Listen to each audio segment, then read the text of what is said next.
Hello student, कैसे हैं आप सब। आई होप आप सब अच्छे होंगे। जैसा कि आप सबको पता है कि एडमिट कार्ड जारी हो चुका है और 18 जून को यूजीसी नेट के पेपर होने वाले हैं। तो बहुत सारे स्टूडेंट्स होंगे जो जिनकी ड्रीम जो है सो पूरी होने वाली है ना। क्योंकि वो किसको हो सकता है कि पहली बार बैठ रहे हों, कोई 2-3 बार बैठ चुके हों। लेकिन इन सब के लिए ये एग्ज़ाम बिल्कुल नया है। क्यों नया है?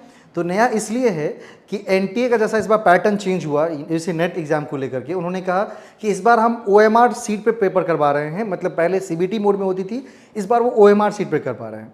तो ये एग्ज़ाम सबके लिए एक नया जैसा है और इसी के लिए स्टूडेंट को बहुत कन्फ्यूजन कि कैसे एग्ज़ाम को देना है, किस तरह से करें। इसी के लिए हम एक शॉर्ट वीडियो बना रहे हैं, है ना। तो वीडियो को पूरा देखिएगा, ये एक आपके एग्जाम में बहुत हेल्प करने वाली है। क्या हेल्प करने वाली है? तो वीडियो के थंबनेल में आपने देखा ही होगा कि इस बार एग्ज़ाम कैसे दें। मैंने वीडियो का थंबनेल ही बनाएंगे, एग्ज़ाम कैसे दें। तो एग्ज़ाम कैसे दें, तो आप बोलेंगे कि भाई हमको एग्ज़ाम देने नहीं आता। कि बिल्कुल आपको एग्ज़ाम देने आता है, बस कुछ छोटी छोटी चीज़ों का आपको ध्यान रखना है जिस कारण आप क्या कर सकते हो, उस चीज़ों को बेहतर इंप्रूव कर सकते हैं। वो छोटी छोटी चीज़ें क्या हैं, उसको किस तरह से ध्यान में रखने, क्या करने हैं, इन तमाम चीज़ों पर आज हम बात करेंगे। तो वीडियो को पूरा देखिएगा और अगर वीडियो पसंद आता है तो उसको लाइक करिएगा, शेयर करिएगा और जो पहली बार देख रहे हो तो उसको चैनल को सब्सक्राइब ज़रूर करिएगा, ठीक है। और अगर हमारे फेसबुक पेज पर ये वीडियो देख रहे हैं तो वहाँ भी मुझे फॉलो करिएगा, यूट्यूब पर मुझे सब्सक्राइब करिएगा।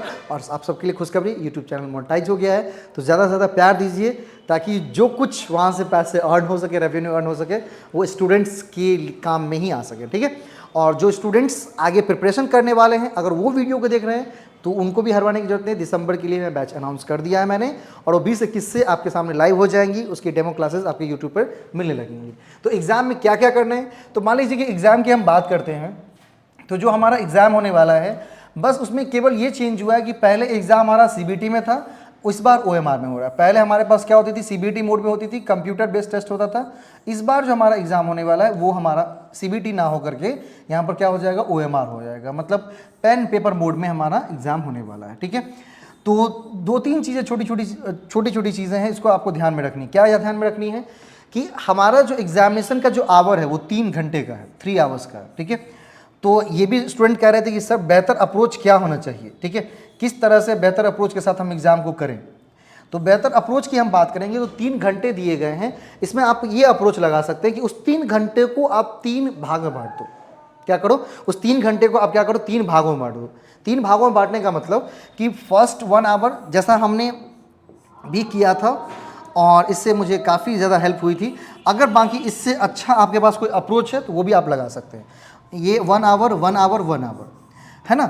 और मैंने इसलिए ये कहा है क्योंकि गलती क्या करते हैं कि लोग स्टूडेंट्स केवल और केवल क्वेश्चंस करने में ही लग जाते हैं, ओएमआर पर बिल्कुल उनका ध्यान नहीं रहता है और लास्ट में वो फिल करने लगते हैं ओएमआर। अब उससे प्रॉब्लम क्या होती है कि ओएमआर पूरा फिल हो भी पाता है, नहीं भी हो पाता है, और फिल होता है तो वो गड़बड़ हो जाती है। क्योंकि ओएमआर की जो फिलिंग है ना वो बिल्कुल स्मूथ होनी चाहिए, मतलब बिल्कुल परफेक्ट होनी चाहिए। अगर परफेक्ट नहीं रहेंगी तो वो कंसिडर नहीं किया जाएगा। तो वहाँ पर करना क्या है कि आप 1 आवर 1 आवर में बांट लो सबको और वहाँ पर कुछ अप्रोच का ध्यान रखिए, ठीक है। अब होता क्या है कि जैसे आप एग्ज़ाम देने जाते हैं तो बहुत सारे क्वेश्चन ऐसे होते हैं जो कि आपको पूरा आता है, कुछ क्वेश्चन ऐसे होते हैं जो कि आपको नहीं आता है, कुछ क्वेश्चन बिल्कुल नहीं आता है, ऐसा भी रहता है। तो 1 आवर 1 आवर 1 आवर में ये करना है कि आप एक काम करो, क्योंकि 150 क्वेश्चन तो आपके सामने पहले ही आ गया है। तो आप फर्स्ट 1 आवर में ये करो कि एक बार 1 से लेकर 1 to 150 तक क्वेश्चन तक जाइए, पूरे क्वेश्चंस को पढ़िए एक साथ, चाहे वो पेपर 1 के हो चाहे वो पेपर 2 के हो। और इसमें जो क्वेश्चंस आपको ये लगे कि पढ़ा आपने और क्वेश्चंस लगे कि ये क्वेश्चन सबसे बनने वाला है, उस क्वेश्चंस को टिक कर दो। वहाँ पर क्वेश्चंस पे लोग मतलब वहाँ पर कहते हैं कि क्वेश्चंस पे टिक नहीं करना है, तो आपके पास क्वेश्चंस के पीछे जो होता है वहाँ पर क्या आती है कि ये रफ काम के लिए वहाँ पर दिया रहता है जगह।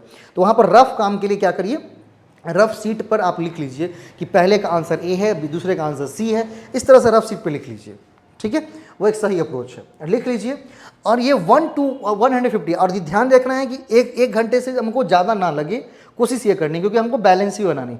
हाँ, अगर 1 घंटे के बदले 1 घंटे 5 मिनट लग रहा है, 10 मिनट लग रहा है, कोई बात नहीं, सो के बाद में मैनेज कर लेंगे, है ना। तो 1 घंटे में 1 से लेकर 150 क्वेश्चन तक आप जाइए, पूरा का पूरा रिव्यू कीजिए और ये देखिए कौन सा क्वेश्चन से बनने वाला है। जो क्वेश्चंस एक बार पढ़ने के बाद आपको लगे कि ये आंसर है, फर्स्ट दिमाग में ये आंसर है, उसको टिक करके उसको लिख लीजिए और जैसे ये खत्म करिएगा 1 से लेकर 150 तक, फटाफट आप ओएमआर फिल करिएगा।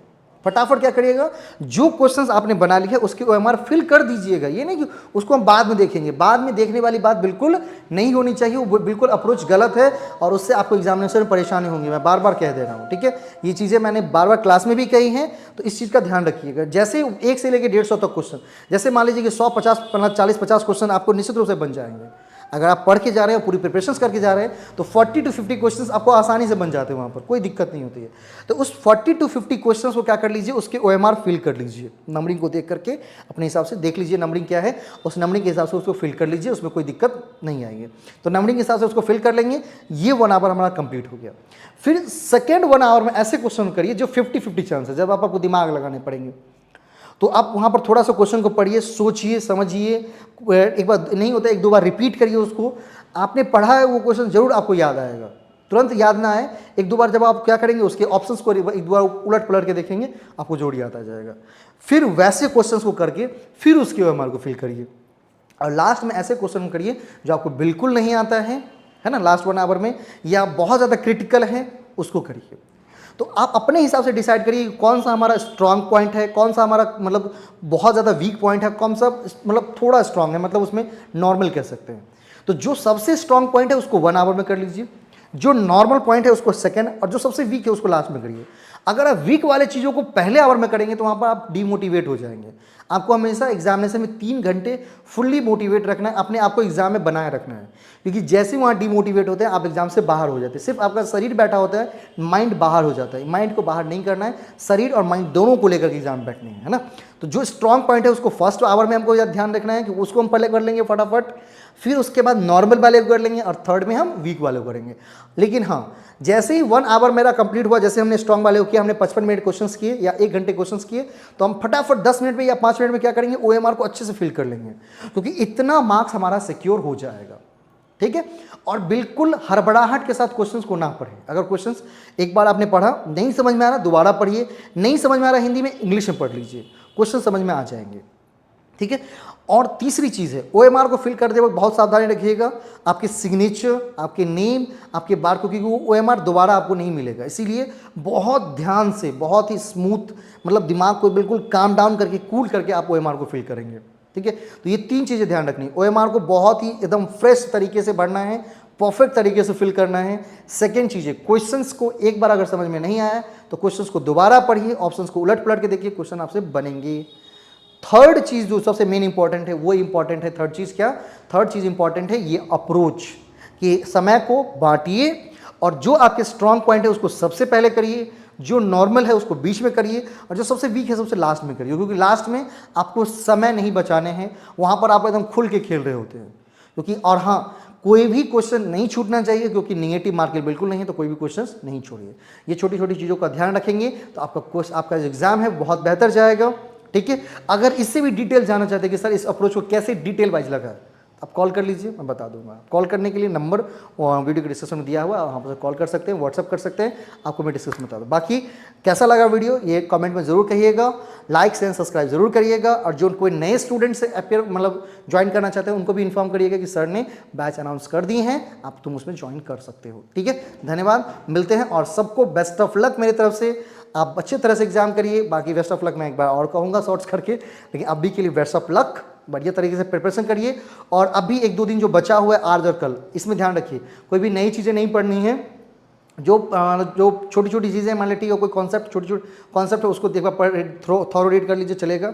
बाकी जितने पिछले आपने पढ़े हैं सबको रिवीजन करिए, जितनी रिवीजन कर सकते हैं रिवीजन करिए। Revision is the best part in 2 days, ये 2 दिन में रिवीजन सबसे बेस्ट पार्ट है, ठीक है। चलिए, थैंक यू सो मच।